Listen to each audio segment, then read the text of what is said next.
Hello everyone, আসসালামু আলাইকুম।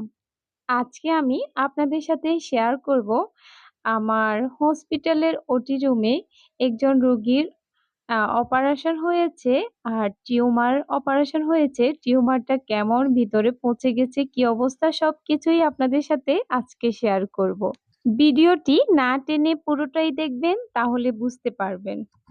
আমি যখন আজকে হসপিটালে ডিউটিতে আসি তখনই শুনতে পাই একজন রুগীর অপারেশন হবে।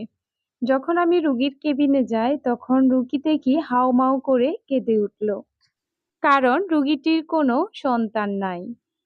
এইদিকে রোগটা বিশাল আকারে ধারণ করেছে ওনার ভেতরে, তবে হচ্ছে ওনার টাকা পয়সাও তেমন নাই, খুবই গরিব। রুগীদের এলাকার কিছু লোকজন মিলে ওনাকে সহযোগিতা করতেছে এবং হসপিটালে এনে ভর্তি করিয়েছে। এইদিকে আমার তো শুনে খুবই খারাপ লাগছিল।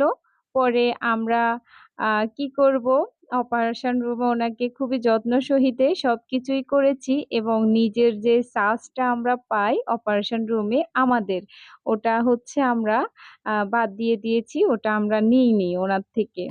আর এই যে দেখুন, এই রুগীটির অপারেশন হচ্ছে, কতগুলো স্যালাইন একসাথে ঝুলিয়েছি আমরা, দেখুন। আপনারা যদি হসপিটাল রিলেটিভ বা ওটি রিলেটিভ কোনো ভিডিও দেখতে চান তাহলে আমাকে কমেন্ট করতে পারেন।